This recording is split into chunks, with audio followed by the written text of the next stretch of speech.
What is going on YouTube? It is your boy Arbo Man, and welcome back to another Mr.Ballen reaction. It's been a couple of days, ran a little bit behind, but back. You here? And we're gonna get this thing popping. Well, thank you guys for all the continued love and support. I appreciate y'all very, very much. Thank you guys for all the likes, all the comments, and conversation, things like that on the other videos. I appreciate all of it. Very grateful and very appreciative of you all. Not gonna take too much time on the intro as usual. Try to keep it down so that we can focus more on the video and have more of a discussion afterward. Today's story is called Paranormal Only. Argentine officer's very credible abduction story had his colleagues shook. This intro is coming before we watch the video. I have not seen it as of yet. I also can't really tell by the thumbnail if he is talking about an alien abduction or an actual abduction. I'm guessing, since it says very credible abduction story in the intro, I'm assuming that that means alien abduction, but it could be wrong. Of course, we'll find out as we watch the story. So with that being said, I appreciate and love all of you guys. God bless all of y'all, and thank y'all for continuing to show love and support, as I said before. And without further ado, let's go ahead and get into this one. Today's story is about a police officer in Argentina who encounters something totally inexplicable by the side of the road. Some have called this story one of the most credible paranormal stories that exists. But before we get into today's story, if you're a fan of the strange, dark, and mysterious delivered in story format, then you've come to the right place, because that's all we do, and we upload once a week. So if that's of interest to you, please sneak into the like button's house and replace all of their new fresh produce with wax replicas. Also, please subscribe to our channel and turn on all notifications so you don't miss any of our weekly uploads.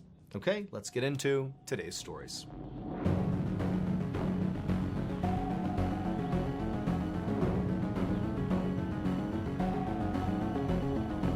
Red eyes. Real eyes, real eyes, real eyes. On the night of March 2nd, 2006, a 28-year-old police corporal named Sergio Pucheta rode his motorcycle down a dirt road in rural Argentina. It was pitch black out with no streetlights, and on either side of the road were mostly open fields, interspersed with patches of forest, and there were mountains rising up in the background. There was nobody around him for miles. This was an area called La Pampa, and it was famous for its beautiful landscapes and cowboy culture. Sergio was out here patrolling for poachers, who came out here at night to trap or kill the wild cats, monkeys, and birds that often sold for lots of money on the black market. It had been a quiet night so far, but Sergio knew from experience that the later it got, the more likely it would be that he would catch someone doing something illegal. At around 10 p.m., Sergio was riding down the road towards a crossroads that locals called El Cruce de las Cañas, and up ahead, he saw the red taillights of a car.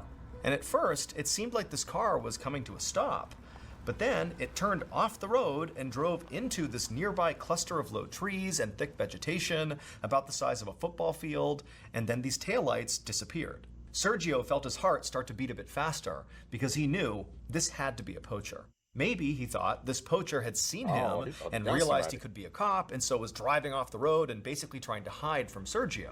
Sergio sped up on his motorcycle, and when he reached the spot where this car had left the road, he pulled over and he parked. Sergio climbed off his bike and then radioed into headquarters his location and asked for backup. Then he unholstered his gun.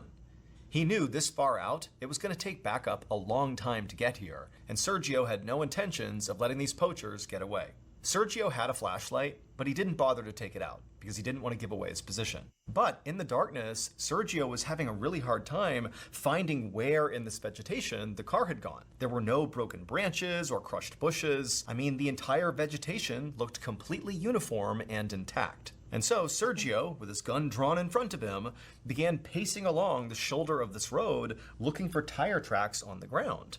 But after looking for a while, he couldn't find any. Like, there was no indication that a car was ever here or drove into this vegetation. And so eventually, Sergio just stopped and listened. He figured the poachers could only have driven a little ways into the trees before stopping, and so he hoped to hear them moving around. But as he stood there, all he could hear was the sound of the wind rustling through the trees, the crickets and cicadas chirping and buzzing, the hoots of owls, and the long, strange chirring sound of birds known as nightjars. Sergio knew if he wanted to catch these poachers, he couldn't just sit here all night hoping they made a noise. So he took a deep breath, stepped off the road, and made his way into the trees. He walked quickly but carefully, moving branches aside with one hand and holding his gun with the other, constantly scanning left and right for any movement or light. And when he was about 100 feet into the trees, he finally saw something. Out of the corner of his eye, he caught a glint in the darkness.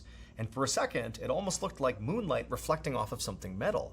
And so Sergio thought, that's got to be the car. I've caught them. They're right here.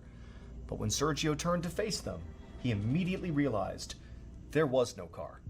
What he saw was so jarring, so terrifying, that for a second, he just stood there frozen to the spot. Then as he did, the sounds in the forest began to amplify all around him, and he felt this panic building inside of his chest. He wanted to scream, but when he opened his mouth, no sound came out. A few minutes later, an off-duty police officer who was friendly with Sergio was heading to bed in his home when his phone rang. He looked at the screen and saw it was Sergio calling him, so he opened his phone and said hello. But Sergio didn't say hello back. Instead, in a voice that was unusually cold and monotone, Sergio just said, "Come to Las Cañas. You know what to do." And before this other officer could ask Sergio what he meant, what's going on here, the line just went dead. The officer tried to call Sergio back, but Sergio didn't answer. The officer really had no idea what was going on here. This was exceptionally odd behavior by Sergio. And so this officer felt compelled to call it into headquarters just in case. But I would have been so creeped out. Can you imagine somebody that I mean, they cool with each other, but you call me and say, "Hey, come over here to Los Cañas," if I said it right. You know what to do, and then you hang up. What kind of this ain't no movie? This is the Born Identity or something? Like what's going on? What you mean I know what to do? I do what? Oh no. I mean, I would have called it in too. I would have wanted to go out there, especially if that's my boy. But at the same time, when this officer got the dispatcher on the phone, the dispatcher told him they actually already had backup on their way to Sergio right now. And the dispatcher told him that they were actually pretty worried about Sergio too. Because after Sergio's first radio call had come in, where he gave his location and asked for backup, they had lost contact with him. Every time they had tried to call him back, he wasn't answering. Meanwhile, the backup, 3 police cars full of officers, sped past cornfields into the remote area that contained Las Cañas, where Sergio had last been. And when they got to the actual spot on the road where Sergio had said he was, like his actual location, they found his motorcycle, but Sergio was nowhere to be found, and nobody else was there either. It was just this motorcycle. And so the 3 cars pulled over near the motorcycle, and the officers got out. One of the officers tried again to hail Sergio on the radio, but again they were met with silence. And so they all fanned out with their flashlights and began searching this road up and down, looking for any sign of Sergio. And after a minute or two, one of the officers spotted this cluster of metal in the sand by the side of the road. Now, this officer did not immediately connect whatever this metal was with whatever happened to Sergio. They just walked over to see what it was. But when he actually reached it and shone his light directly on it, he gasped and called out to the other officers, "Over here!" Because these pieces of metal definitely had something to do with Sergio. They were the completely disassembled parts of Sergio's radio and his gun. This discovery immediately launched a major police search operation. More backup poured into Las Cañas, and officers teamed up and continued to search the area. And pretty quickly, officers found what looked like Sergio's footprints heading away from the road and into the cluster of trees. So the officers began to follow them. However, after getting about 100 feet into the trees following these footsteps, they noticed something very strange. The footprints were getting further and further apart. At first, the officers thought, okay, well, maybe Sergio began sprinting and taking really big, long strides. But as they continued following these steps through the trees and out the backside into this big field, the distance between these steps continued to get bigger and bigger until finally the gap from one step to the next was 10 feet apart, then 15 feet apart, and then 20 feet apart. I mean, even if Sergio had been sprinting at full speed and literally leaping, this was too big of a distance to cover. I mean, that boy was jumping like the Hulk then. I remember the old Hulk movie when he was in the desert.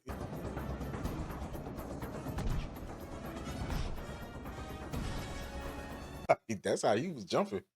That's the only thing that makes sense. Like, that's or something. But like, even leaping like that, I don't even make. Even if something was dragging him, why would he?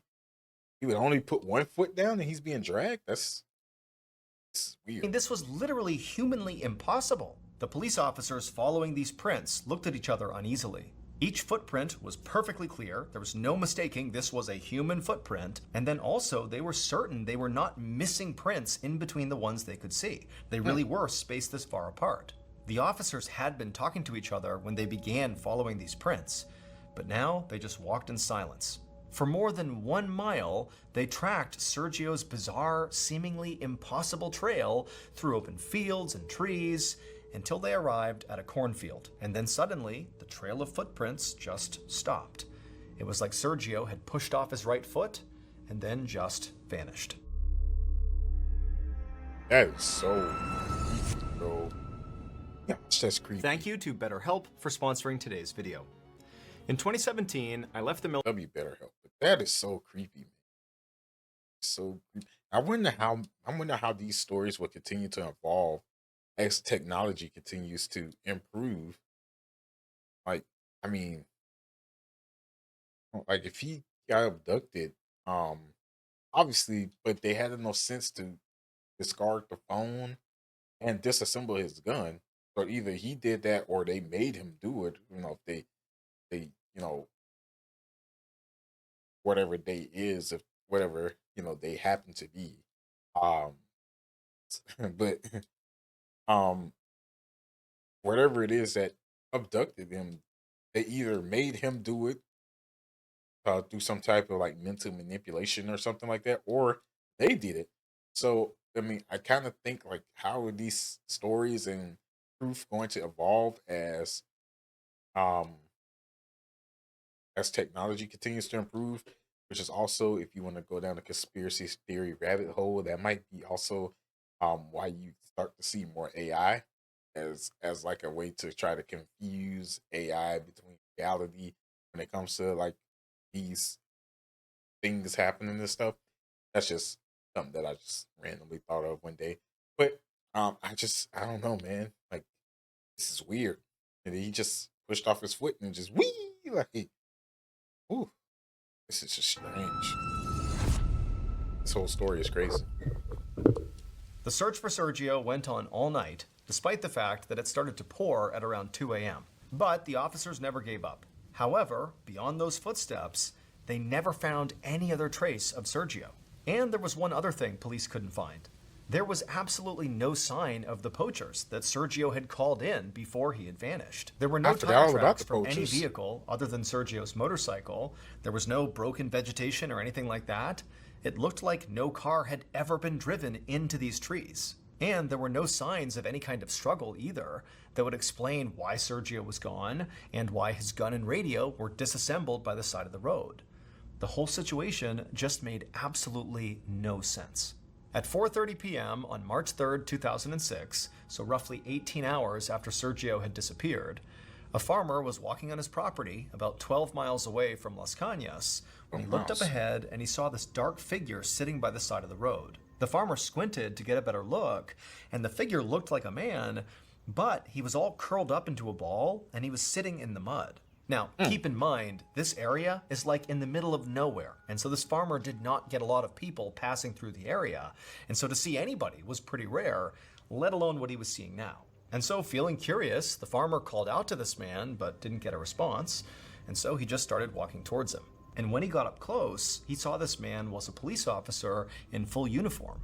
He had his knees pulled up to his chest with his arms wrapped around him, and his head was buried in his lap, and so the farmer couldn't see his face. And weirdly, even though it had only recently stopped raining and the ground that the officer was sitting on was still wet, this man was totally dry.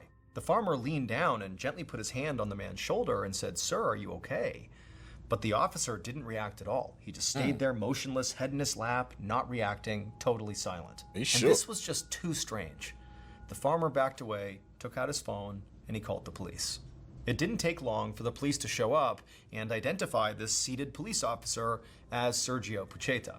But Sergio wouldn't talk to the police any more than he would speak to the farmer. He didn't appear to be physically injured, but there was definitely something wrong with him. So the officers called an ambulance and they summoned Sergio's boss to see if he could get Sergio to respond. And when Sergio's boss showed up, he was able to coax Sergio up off the ground, but still Sergio wouldn't speak. All he would do is give his boss a big hug and just break down and cry. So his boss led Sergio over to the ambulance, which had just arrived, and he got him in the back and he sat with him and then went with Sergio to the hospital and followed him into his exam room. At first, inside the exam room, Sergio didn't want anybody to touch him, and he was very anxious, and he kept squinting and grimacing every time the lights were put on him. But after a few minutes, he did let the doctors and nurses remove his clothes and examine his body for wounds. Sergio's boss had expected that Sergio would have injuries. I mean, he figured he had likely been assaulted or kidnapped. But as he watched the doctors and nurses check Sergio out, it was very clear that Sergio did not have any injuries. There were no bruises, no cuts, no sign of any physical struggle at all. And not only that, as the nurse took Sergio's vitals, it was clear that he was not dehydrated or sick at all, despite the fact he had just been missing for 18 hours with no supplies. The only injury the medical team did find on Sergio was to his feet, but it did not help clarify anything. When they removed Sergio's boots and socks, they found these bizarre burns on the soles of his feet. It looked like he'd been standing on a hot surface. Over the next couple of hours, Sergio did finally begin to talk. And here is the totally wild story that he told. At 10 p.m. the night before, when Sergio had followed the poachers into the trees, he had been absolutely certain that he had seen the metal of the poacher's car reflecting the moonlight. However, he didn't. There was no car. There were no poachers. When he turned, all he saw in the darkness were two sets of burning red eyes staring back at him. Sergio stood there stunned, unsure who or what these eyes belonged to. And then before he could do anything, the eyes began to move closer to him. And as they did, Sergio realized with growing horror that these were not human eyes, these were not animal eyes. These eyes belonged to some creature he had never seen before. All he could make out beyond the burning red eyes were these slim gray bodies with big heads and long skinny fingers, and they didn't appear to blink at all. Sergio opened his mouth to scream, but when he did, no sound came out. And that's when Sergio realized that not only could he not scream, but he no longer was able to move. But then suddenly he felt this intense pressure in his torso, and his back sort of involuntarily arched in response. He tried to wrench himself free of whatever seemed to be in control of him, but he couldn't. It felt like his spine was going to snap. And then he felt himself begin to walk out of the forest backwards, like his back is arched in this totally unnatural position, and he's marching out of the trees. And then as he's doing this, he watched helplessly as one of his hands went down and pulled out his phone. And then he dialed the number of that officer, and then this detached, cold voice came out of Sergio's mouth, telling his friend, "Come to Las Cañas, you know what to do." And as Sergio continued to walk in this bizarre bent-over gait, he felt himself reach for his gun. And after he drew it, he watched in horror as his hands fully disassemble it and drop the pieces on the ground. And then he watched himself do the exact same thing with his radio. And the whole time, these red-eyed creatures are just a few feet away, staring at him. It was only after Sergio had disarmed himself that he felt that intense pressure on him subside, and he realized this was his chance to escape. He took off running, but after only going a few steps, he felt himself get hit from behind and he pitched forward. He thought he was falling, but he didn't hit the ground. Instead, it was like he was being lifted up into the sky. And for a moment, he just careened through the air until abruptly, whatever force was holding him up let go. He fell to the ground and somehow managed to land on his feet, but then once again, he was lifted back up. And this time, he was thrown even farther through the air before he hit the ground. And then it happened again, and again, and again. And so as this was happening, Sergio realized these red-eyed creatures must be the ones in control, and they were playing with him. They knew he was trying to escape, but they didn't stop him. They just kept picking him up and throwing him forward over and over again. And as all this happened, Sergio began to feel his feet burn. The last thing he remembered was running through a cornfield. And as he did, he realized suddenly that it seemed like he was all alone. The red-eyed creatures were gone. And so Sergio looked over his shoulder, and all he saw were swaying corn stalks and darkness. And for a moment, he's thinking, maybe this is all over. But then, still running, he turned to look straight ahead, and he saw there was this incredible wall of just pure darkness. There was no cornfield, no ground at all. In fact, there was no sky, no moon, no stars, nothing. It was just pure black, like he had reached the actual edge of the world. And then, once again, he felt himself begin to rise into the air, and he looked down into this darkness, into this void, and staring back at him are two red glowing eyes. After that, Sergio passed out, and he had no idea how he wound up 18 hours later on the side of the road, absolutely frozen in fear. No one has ever been able to explain what happened to Sergio, including Sergio himself. But it should be noted that Argentina and South America more broadly is a very well-known hotbed of paranormal activity. Following this incident, Sergio was so traumatized that he retired from the police force. To this day, cops and locals still report seeing strange lights in and around Las Cañas. Oh my goodness, bro, they was. And now, it was literally just torturing and toying with him, bro. They was using him. They basically tossing him like a frisbee. Like, they was actually playing with this man like if he was like a toy, like if it was two just childish aliens, just like toss, talk. Like that's crazy. Oh man, like it. Well, now we know why the footsteps were so far apart. They was just like you would throw him further. Oh, it was like, oh, your turn. I got 25. Your turn. Oh, 30. Oh man, that's so weird, bro. And the fact that it happened in Southern America. And that's where a lot of these stories take place. Like if you really look into, like you said, if you really look into a lot of UFO sightings and stuff, especially the ones that really look legit, a lot of them happen in South America. It's so creepy. And that's what makes it so believable. It's oh man, I don't know, man. Like that's so weird. I don't think I could. I don't think I could go to. Uh, I couldn't go to South America, especially not in those areas like forested areas and wooded areas. I ain't even worried about the animals. I'm worried about stuff like this. The animals or whatever, but I ain't trying to be tossed through the air by no alien that just want to use me as a freaking basketball. I ain't got time for that. Like that is traumatizing. That's terrifying. Like just think about that. Two bored aliens just tossing you through the sky. It's just, man. I hope he's doing okay mentally, because I know that's a lot to deal with. But man, and it's like they didn't see anything, so it's not like according to their investigation, like it didn't look like he was probably like, okay, I'm gonna clean this footstep off. I'm gonna clean all these steps. I'm gonna leave this one here. And I'm gonna clean all these steps, and then about 30 feet later, I'm gonna leave this one here. Like it didn't seem like he was doing that. Like it seemed like he was just, actively just leaping across the desert, across the cornfield. Like but at the end of the day, you just don't know unless you're there. Unless you Sergio, you don't know if this story's true or not. You just don't. That's all it comes down to. Like you just don't know. Like we could say, "Oh, I don't believe it," or I do believe it, but you just don't know. That's the thing. That's the uncertainty. You don't know. It's crazy and it's a bit unsettling. I'm not gonna lie to you. Maybe because I'm just a little chicken hearted, but it's unsettling. I hope y'all enjoyed it though. I did enjoy the story. It kind of caught me off guard the way they just tossed him around like that. That was kind of crazy. Um, that was the craziest part to me. That they were basically like toying with him. Like they was just playing. Like they knew they could have let him get away. They knew they could have let him get away, but they was like, "We good. We're just gonna mess with you.